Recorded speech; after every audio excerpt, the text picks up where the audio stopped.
Good morning. Welcome back to our lecture room and happy Easter 2022 to everyone. So ipagpatuloy po natin yung discussion natin ngayon in connection with the prescription of ownership at paano magpatitulo ng lupa ng unregistered parcel of land. Hango po ito sa katanungan ng isa sa ating mga subscriber na ang tanong is, Attorney, paano po magpatitulo yung pong original registration or first title sa lupa na matagal na naming pagmamayari?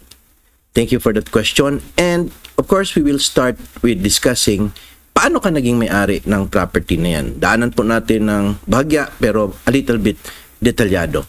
So, ang ating batas, ang Civil Code of the Philippines, yung Prescription of Ownership and Real Rights under Article 1117 to 1138. Yan, sabi natin, meron tayong extraordinary acquisitive prescription na 30 years at ordinary acquisitive prescription na 10 years. So, depende po, no? 30 years or 10 years na paghawak ninyo sa property. Okay, ano po ba ang ibig sabihin ng acquisitive prescription? At atin pong translate, no, sa Tagalog po, ang pagtamo ng pagmamayari sa lupa dahil sa pag-angkin at paninirahan nito sa matagal na paglipas ng panahon. The acquisition of land by possession in the concept of an owner for the period of time fixed by law. Kaya nga, dito sa example natin, nakita natin si Manong na meron siyang bahay, siya ang nagkukultivate, medyo matanda na siya, diyan na rin siya tumanda. Ibig sabihin, hinahawakan niya ito in the concept of an owner for a period of time. So, take note yung term na paglipas ng panahon na maaring 30 years or 10 years, as the case may be, kung extraordinary acquisitive prescription or ordinary acquisitive prescription respectively. Ating paghambingin itong dalawa. Itong ordinary acquisitive prescription na 10 years at extraordinary acquisitive prescription na 30 years. Actually, ang pinag-uusapan natin dito yung land ownership pa. Wala pa tayo dun sa pagpapatitulo ng lupa. Land ownership yung pagmamayari ng lupa. And take note na through prescription, sa paglipas ng panahon, ma-acquire ninyo yung property na yon bilang inyo. At masabi na ganap ang pagmamayari nyo roon. Pag dumating na po yung period, either 10 years or 30 years. Okay, dito po sa ordinary acquisitive prescription na 10 years, take note na ang pinag-uusapan dito is yung unregistered, alienable, and disposable agricultural land in the concept of an owner, public, peaceful, and uninterrupted. Ganon din po sa extraordinary acquisitive prescription na 30 years. The same lang po sila. Ang pinagkaiba lang yung 30 years na paghawak ng property in the concept of an owner. Now, take note, unregistered, alienable, and disposable agricultural land. Hindi po pwede yung timberland, forest land, yung part ng ancestral domain, at saka yung mga reservation sites sa gobyerno. Tapos, in the concept of owner, dapat hindi lang kayo pinatira doon or nag-arkila kayo o pinarenta sa inyo. Dapat po inaangkin po ninyo bilang kayo po ang may-ari ng lupa. And it should be public, peaceful, and uninterrupted. Public means common knowledge sa lugar ninyo at sa mga kapitbahay, na kayo talaga yung may-ari ng lupa. Napapatunayan po ito sa testimonya ng mga kapitbahay at yung barangay certification ng inyong respective barangay. Peaceful po, wala pong umaangkin na iba kundi kayo lang. You are holding it to the exclusion of other people. Ibig sabihin, walang saling iba kundi kayo lang or yung pamilya ninyo. And uninterrupted, hindi po siya putol. Tuloy-tuloy po ang pag-okupa ninyo sa property in the concept na of an owner or may-ari. Ang kaibahan lang ng ordinary sa extraordinary acquisitive prescription itong tinatawag nating with just title and in good faith. Kaya nga minarkahan ko ng pula dahil yan lang ang difference nila. Pag sinabi nating with just title po, ibig sabihin yan evidence of ownership on how the land or property is acquired. Paano mo na-acquire ang lupa? So, na-acquire mo ito sa pamamagitan ng, let's say, mga document na waiver or transfer of rights, yung sale of unregistered land, no? Yung kasulatan sa barangay, ng bentahan ng lupa, extrajudicial settlement with sale or waiver of rights, yung extrajudicial settlement, na kapag hereditary succession, namatay yung mga magulang ninyo, sila may hawak ng lupa at kayo ang tagapagmana, yan. At donation and other modes, no? Now, ito namang in good faith, dapat po, the good faith of the possessor, yung pong nakakuha or let's say, nabili niya or nailipat sa kanya, consists in the reasonable belief, yung ang kanyang thinking na yung tao na kung saan niya ito nakuha ay talagang siya ang may-ari nito at meron siyang karapatan na mag-transmit ng ownership. Kaya nga, sabi, the good faith of the possessor consists in the reasonable belief that the person from whom he received the thing was the owner thereof and could transmit his ownership. Alright, so ikaw ang may hawak ng property. Ito siya. And pwede po itong ma-acquire ninyo ang lupa by his own occupation. Siya mismo, abot siya ng 30 years doon sa property na yon. And pwede rin pong different modes of transfer gaya ng sinasabi nating nandito sa mga kasulatan na mga waiver, transfer of rights, sale of registered land, kasulatan sa barangay, etc. na maaring pwedeng 30 years and 10 taon po, no? Na ordinary acquisitive prescription. Ang tanong ngayon, paano po attorney kung sakaling yung unang may hawak is 10 years na niya may hawak, tapos ang next yung mga heirs na hawakan nilang another 10 years, paano po makumpleto ito? Ngayon, pag-uusapan natin yung tacking, no? Ang tacking po, ang ibig sabihin po nito yung pagdagdag, no? Pagdagdag. Simple lang po yung ibig sabihin niyan is that i-add mo lang yung time, yung panahon na inoccupy ng first owner and pati yung sa inyo. Or kung ilang transfers na nangyari, ipag-add lang nyo. Yan po yung tacking, no? Sabi ng batas natin is that yung present possessor, yung ngayon na may hawak ng lupa, yung nag-angkin ng lupa na bago, may complete the period necessary by prescription by tacking his possession to that of his grantor or predecessor in interest. So, yun po ang sinabi. So, pwede pong i-add natin yan.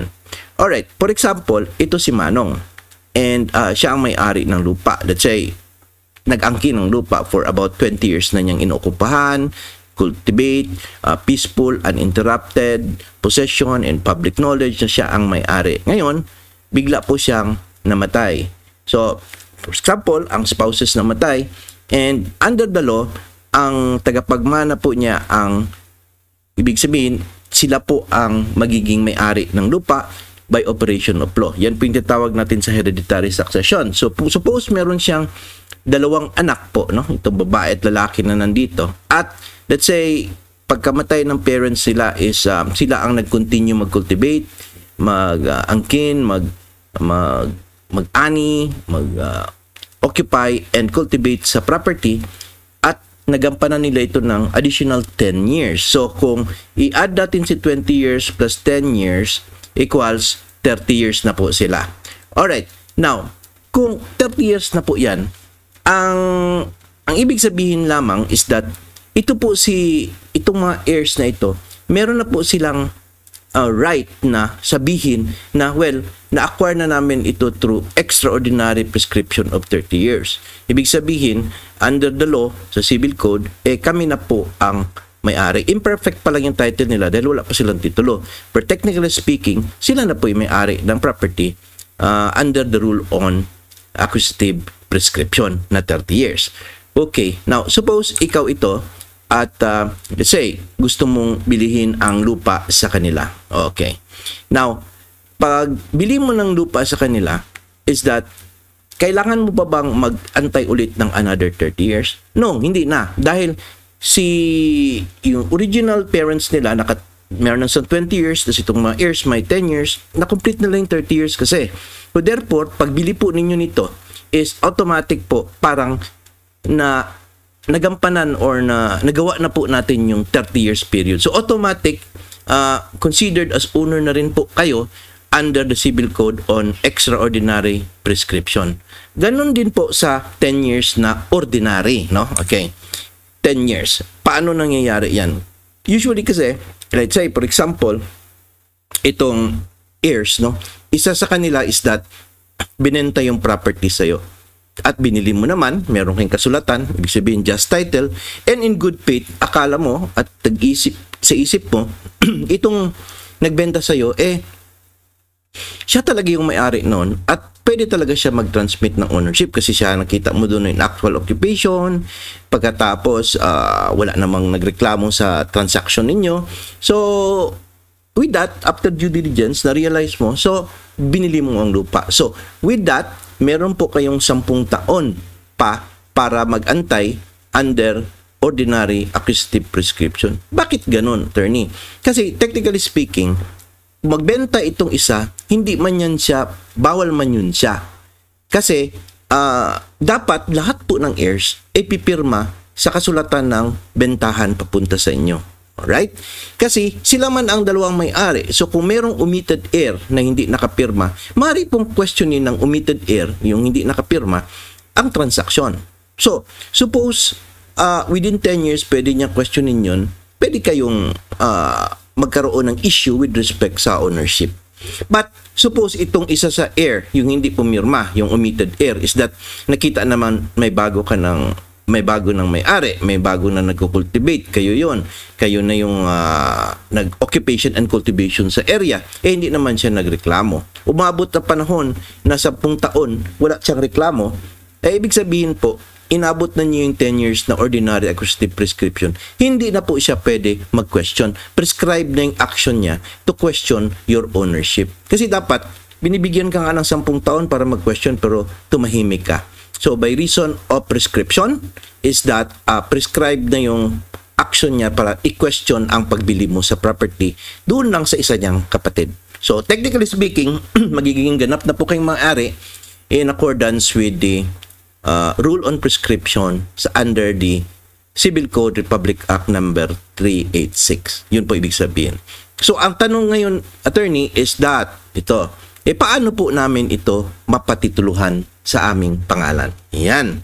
So, ito na po yung pag-uusapan natin at the process on how it will be transferred under your name through first registration or first title. Okay. So, we will proceed at ito nga, ikaw na yung may-ari ng property, either ordinary or extraordinary prescription. Technically speaking, sabi ko nga sa inyo, kayo na may-ari, pero imperfect pa po yung title ninyo. Hindi pa po perfecto. Kasi may kulang pang isa. Ano po yun? Yung indivisible proof of ownership na titulo. Kasi kailangan ninyo ownership under that particular provision under the Civil Code plus the title para po maging perfect po ang inyong title. Now, yung titulo is patunay po yun.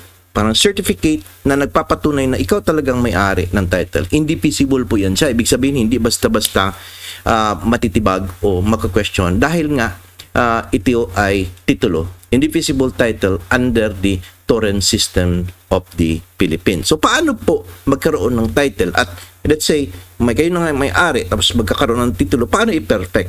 Ang proseso po, yung tinatawag nating confirmation of imperfect title. Yan po ang proseso. And ang batas po natin na susundin itong Republic Act number 11573 of 2021 and Act improving the confirmation process for imperfect land titles at ang DAO 2021-38. Yung implementing rules and regulations na pinasa noong December 9, 2021 ng DNR. Kasi ang batas na 11573 inatasan ang DNR na gumawa ng rules. Paano po ang proseso ng pagpatitulo ng first registration doon sa mga tao na meron silang imperfect title. Paano po ma-confirm? Two options po under the law is that number one is yung administrative titling na ipa-file niyo sa Community, Environment, and Natural Resources. And the second option is yung judicial titling. Ibig sabihin, pa-file ninyo ang kaso sa korte at ididinig yan ng huwes at malalaman kung pwedeng i-confirm ang imperfect title nyo sa property. Pero sa ngayon, ang pag-uusapan natin yung first option na muna. Yung administrative titling na i-file ninyo sa Community and Environment and Natural Resources. No? Yung implementing rules and regulations under DAO 2021-38 December 9, 2021. Simulan po natin sa qualifications or kwalifikasyon ng aplikante. Dito po sa qualifications or kwalifikasyon ng aplikante is dapat malaman natin is under Section 5 is that meron po siyang mga qualifications na dapat sundin. Stricto po ito, otherwise bari-reject ang inyong application through administrative titling. So, qualifications of the applicant, no? Take note that any person na pumasa daw sa following qualifications are entitled to a pre-patent. Ano pong klaseng pre-patent? Ito po yung tinatawag nating agricultural pre-patent po, no?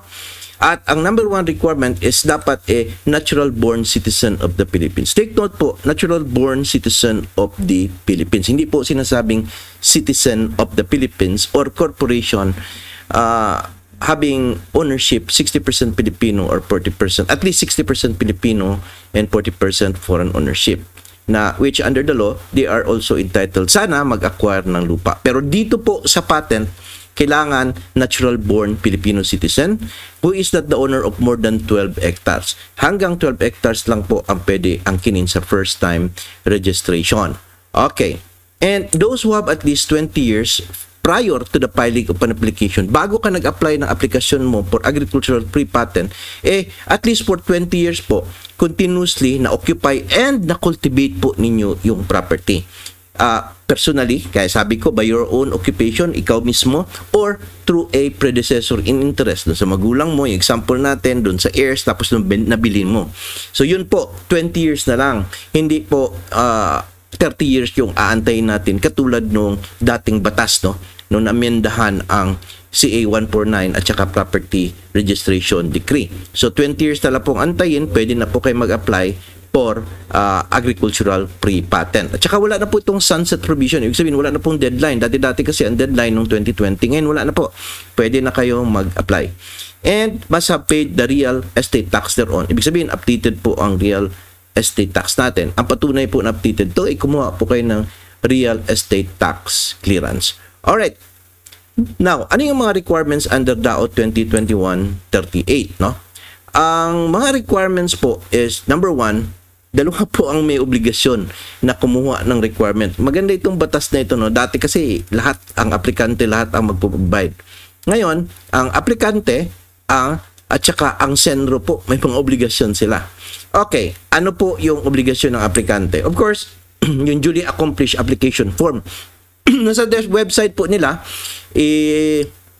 download nyo lang at pwede kayong kumuha doon sa website ng DENR, no? And napansin ko lang dito sa application form, pagkabasa ko, is that sinabi doon, kailangan you must not be a CARP beneficiary and you must not have filed for judicial titling on the same subject land applied for. Yan.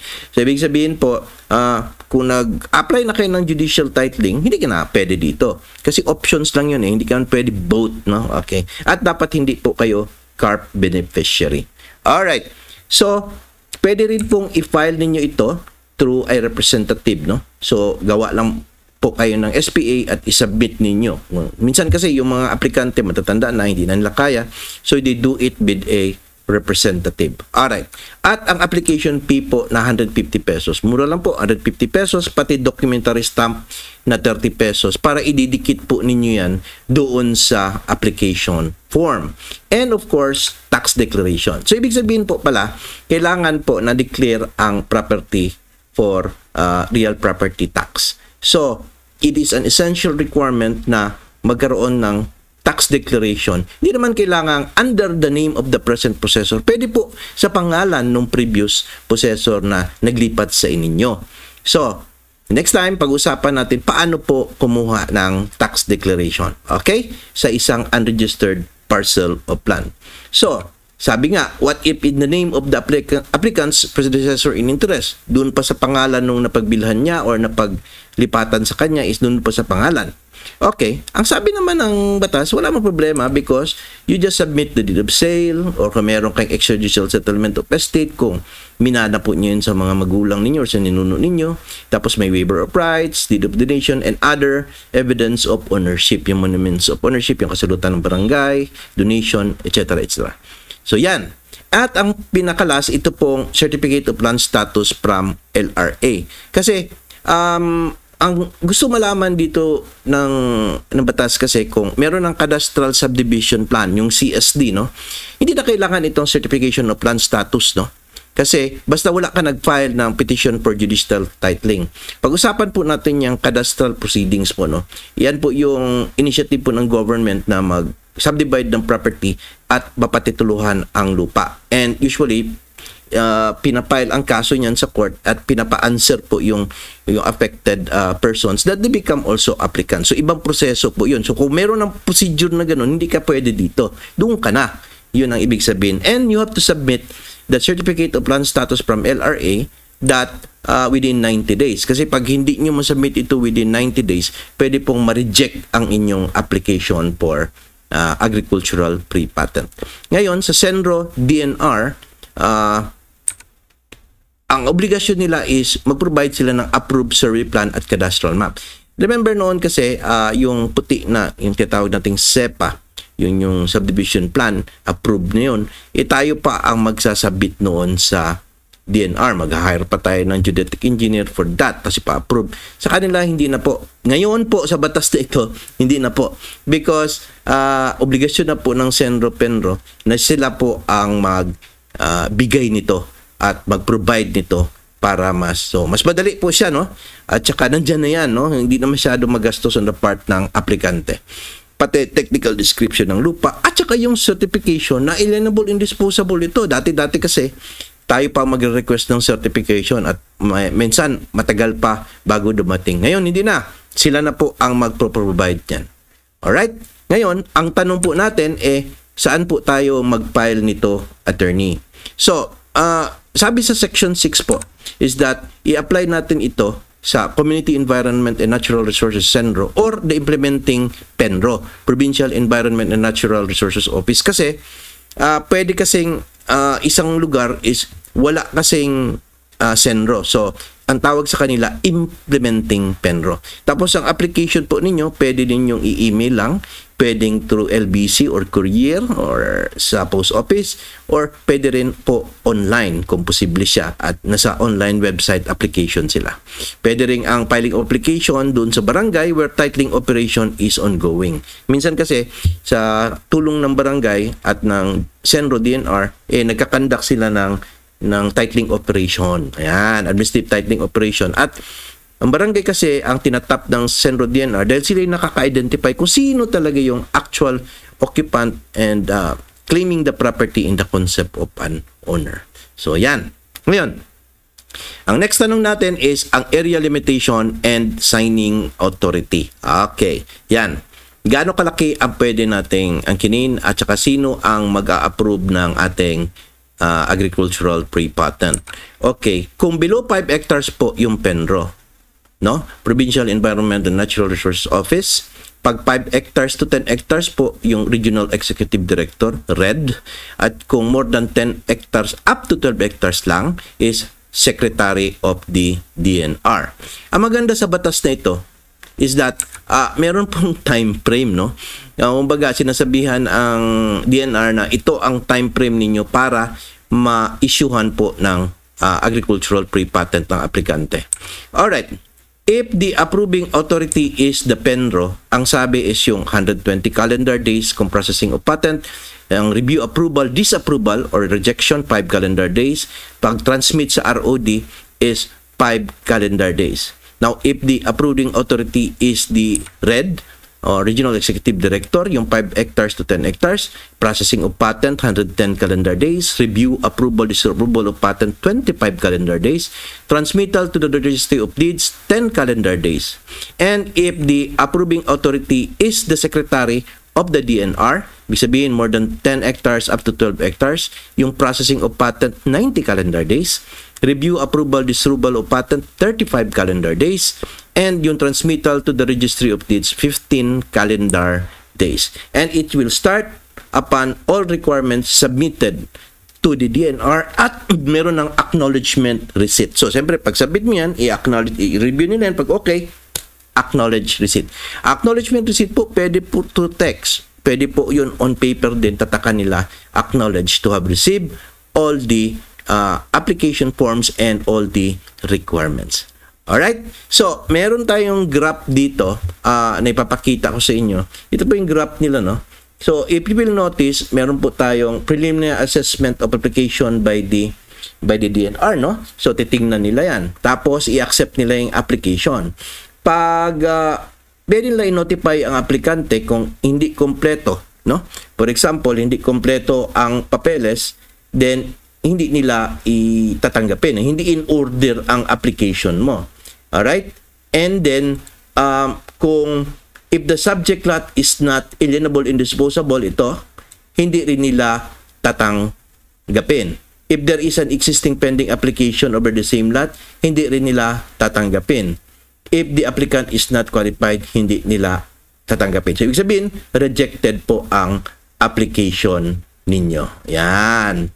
Now, kung namang tatanggapin nila, yes, okay, papadalaan kayo ng text message, ito yung sinasabi, tapos ipo-forward nito sa record officer for registration, allocation, indexing, and numbering. Tapos i-scan, encode, and upload na ito sa LAMS Philippines nila, yun yung computerized system nila, no? And prepare the order of payment for the application fee of 150 pesos. And then, magkakaroon ng posting of notice for 15 days dun sa barangay hall at sa municipal building or sa city hall. Pagkatapos po, magkakaroon tayo ng investigation and inspection ng Land Investigation Officer. Meron pong Land Investigation Officer ang Senro DNR. Then, pag everything is in order, prepare na po sila ng judicial form. Ano po ba yung judicial form? Yan po yung title, no? Yung color orange na title. May hawak din po kasi sila na judicial form, no? It is a preliminary step lang po na i-prepare na natin nila yon. Then after that, i-endorse nila sa Penro, Red, or sa Secretary of DNR. Depende po sa kalaki ng lupa na ina-applyan po natin, no? So, yung below 5 hectares at saka yung 5 to 10 hectares na Regional Executive Director may jurisdiction at saka yung more than 10 but not up to 12 hectares na para sa Secretary of DNR. And then, magkakaroon ng review and evaluation of application. Pag everything is okay, magkakaroon na ng issuance of agricultural pre-patent. Then, pagkatapos po niyan, magkakaroon na ng submission or transmittal to the Registry of Deeds. Yan ang ibig sabihin. Alright. Now, ang last na natin is itong Registry of Deeds. Okay? Now, with that, after the entry of the Registry of Deeds, kasi hindi sila ang nag-i-issue. Ang nag-i-issue po ng titulo is actually ang DNR. Sila lang po yung nag-i-entry. Bakit? Dahil ang Registry of Deeds po ang repository of all records of the title in the Philippines. So, entry po ang gagawin nila. And then, yun na, after that, meron ng title under the applicant. Yes. Ayos. So, meron na silang titulo. Alright. So, let us proceed. Sabi nga natin, itong Republic Act number 11573 of 2021 na naipasa sa panahon ni President Rodrigo Duterte is that under Section 2, ito po yung inamendahan nila, yung Section 4 ng Commonwealth Act 141, no? Dito po sa naka-underline is klaro po na natural-born citizen of the Philippines po talaga ang sinasabi, no? So, pag natural-born citizen of the Philippines, ibig sabihin po, tao po ito. And he is not the owner of more than 12 hectares of land. Now, if natural-born of citizen of the Philippines, paano naman po yung naturalized citizen of the Philippines? Paano po yung mga corporations qualified under the law, yung 64% Filipino ownership at 40%, at least 60% Filipino ownership? Hindi pala sila pwede mag-angkin. Take note that yung natural-born citizens are those who are citizens of the Philippines from birth without having to perform any act to acquire or perfect their Philippine citizenship. At saka yung pinanganak nung before January 17, 1973, katulad ko, 1969, o Filipino mothers who elect Philippine citizenship, no, upon reaching the age of majority. So, Pero sinabi kasi ng Constitution, the following are citizens of the Philippines, no? Natural born citizens, at saka yung those who are naturalized in accordance with the law.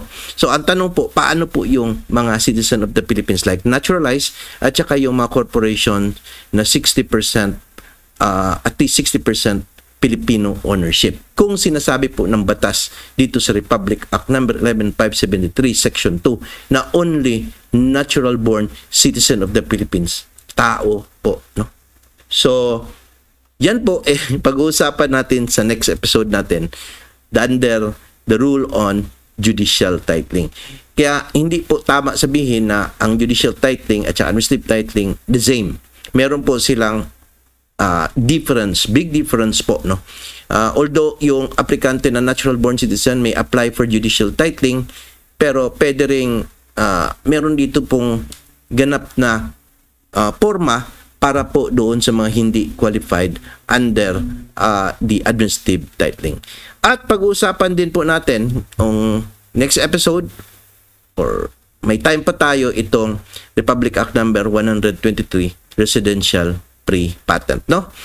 Maganda po ito kasi kung na-zone na yung property as residential at hindi pa napatituluhan, paano po kayo magpatitulo? And totoo po yan, dito po sa syudad, sa city, kahit saan po, marami pa pong areas dyan na hindi pa natituluhan. Hanggang naging zone na lang siya na residential and even commercial, hindi pa rin natituluhan. Paano po yung proseso? Okay, so if you like my video, please don't forget to subscribe and hit the notification bell for future update. I'll see you soon next time. Thank you and happy Easter, everyone.